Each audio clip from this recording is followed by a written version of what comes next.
Este é o Café com o Investidor, direto dos estúdios da B3.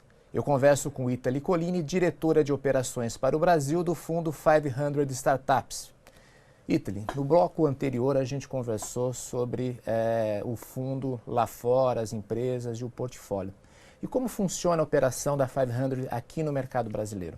Aqui no mercado brasileiro, a gente costuma prospectar startups. Então, como a gente não tem nenhum microfundo aqui no Brasil e nenhuma aceleração específica para o Brasil, as startups brasileiras elas estão sujeitas à seleção para as acelerações ou em São Francisco ou em Miami, nosso novo hub.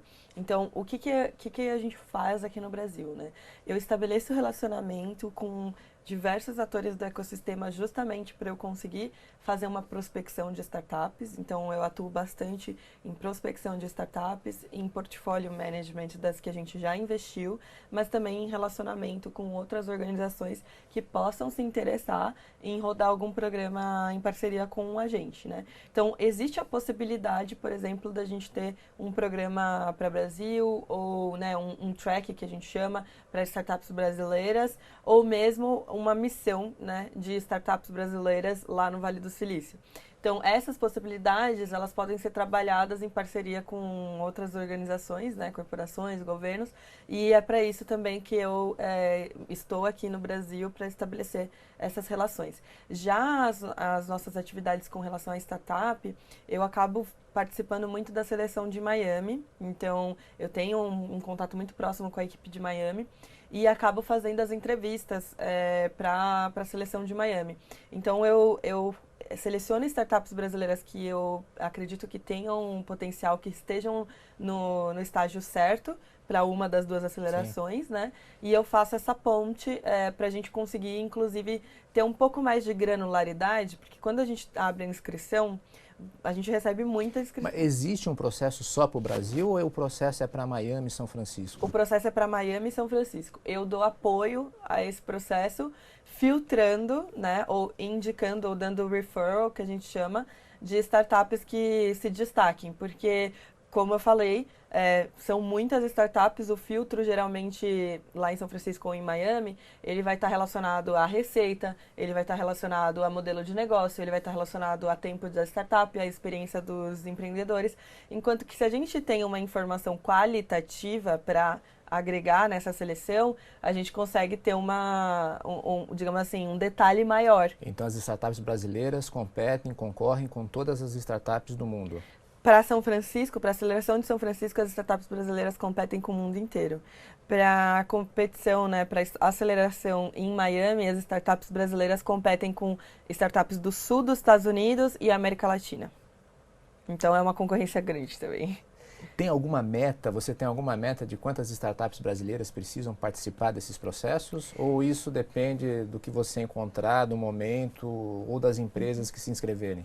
Não existe uma meta, até porque não existe essa mentalidade, digamos assim, de setar, né, de definir quantas startups de cada país vai ter nos batches. Isso não existe. O que existe é que a gente sabe que a gente quer investir em startups de fora dos Estados Unidos e no caso de Miami a gente sabe que a gente quer startups da América Latina. Mas como a concorrência é muito grande e a gente muitas vezes apresenta startups, no caso de São Francisco, que estão num ponto mais maduro do que elas deveriam, muitas vezes eu acabo direcionando essas startups para oportunidade em Miami. Porque na aceleração de Miami, a gente não tem investimento, é uma aceleração patrocinada pela Visa, pela Knight Foundation, que é uma organização do terceiro setor, e por Miami DDA, que é um órgão governamental para desenvolvimento da cidade de Miami. Então, no aspecto de Miami, a gente não tem um investimento, mas a gente prepara essas startups para captar um Series A.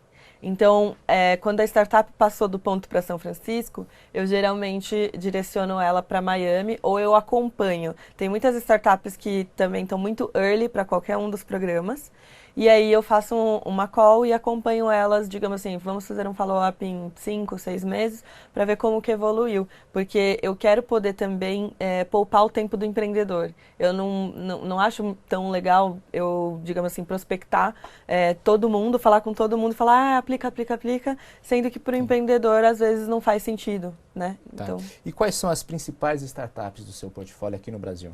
aqui no Brasil, a gente já tem startups que estão grandes, né, que foram inclusive cotadas por um estudo da KPMG como uma das próximas, né, algumas das próximos unicórnios brasileiros, são Conta Azul e Viva Real. A Viva Real fundiu com a Zap no ano passado, né? A Viva Real, que é uma startup do setor do mercado imobiliário. Exatamente, E né? a Conta Azul, se eu não me engano, tem a um Conta sistema Azul, de gestão online, uma plataforma online para exatamente, empresas. é uma fintech que faz gestão de pequenas e médias empresas, né?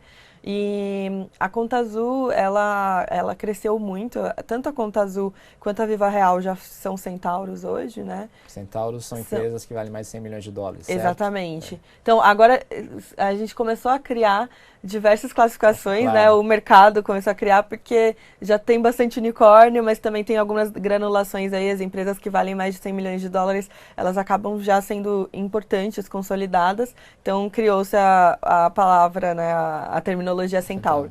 Mas a Conta Azul e a Viva Real são centauros, né?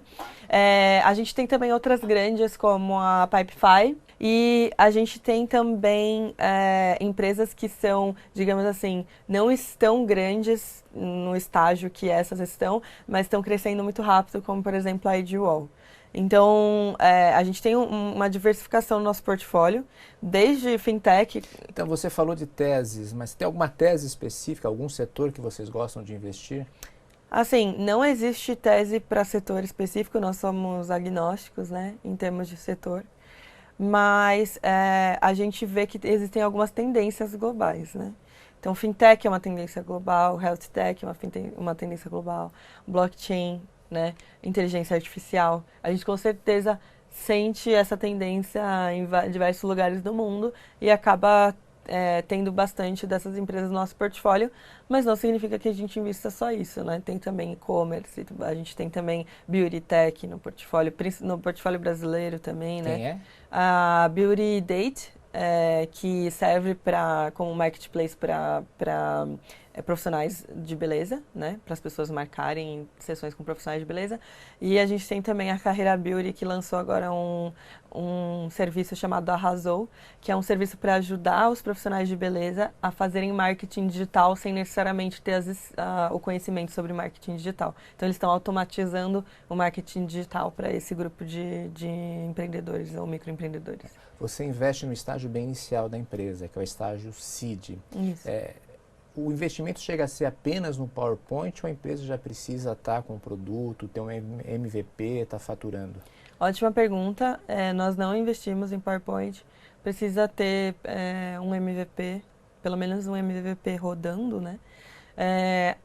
Quando a gente compara startups brasileiras com as startups lá fora, o fato é que os investidores eles têm certo receio de fazer investimentos no Brasil, até por insegurança jurídica, instabilidade política, né, instabilidade econômica.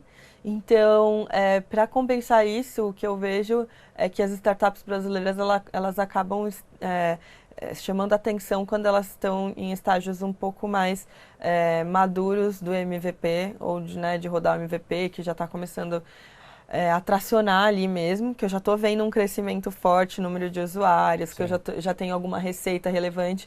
Então, eu acredito que se você olhar para uma startup lá nos Estados Unidos, o seed que a gente pega lá pode ser rodando MVP mesmo, mas vai ser bem mais difícil uma startup brasileira emplacar na aceleração só com MVP. Né? Eu acho que ela precisa estar rodando já há algum tempo, já ter validado algumas coisas e estar demonstrando um crescimento para compensar justamente essa ideia do risco de investir em Brasil.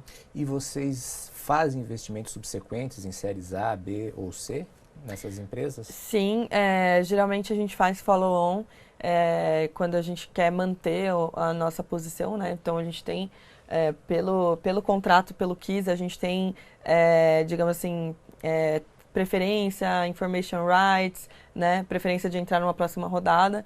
Então, quando a gente vê que a startup é muito boa, a gente quer fazer o follow-on. O que acontece é que muitas vezes assim, a gente acabou fazendo vários investimentos e não necessariamente deixando uma quantia significativa para fazer follow-on, e isso é uma coisa que está mudando na estratégia agora, né? A gente teve a entrada do Tim Shea, que é o GP, é um novo GP da 500, e se vocês forem ver, inclusive no post que ele fez, né, no nosso blog, falando da nossa nova estratégia, a nova estratégia é realmente dar o double down, que a gente chama, nas startups que estão indo muito bem. Então, para os nossos próximos fundos, a gente vai deixar ainda mais capital reservado para fazer esses follow-ons. Então, quer dizer, vocês vão começar a investir em menos startups. Vai ter um ritmo menos alucinante Não do que o atual. necessariamente. Se a gente tiver um pool maior de dinheiro, né? Se o fundo for, por exemplo, ao invés de 50 milhões, de 150 milhões, a gente consegue investir no mesmo número de startups, mas fazer o follow-on. Exatamente. Já estão captando esse fundo? A gente está pensando em captar, mas, enfim, não tem nenhuma informação pública sobre isso ainda. Não tem um valor, nem quando. Nada. Tá, Italy, muito obrigado. Obrigada a você. No próximo bloco, a Italy vai falar da Idealwall, que é uma das empresas do portfólio da 500.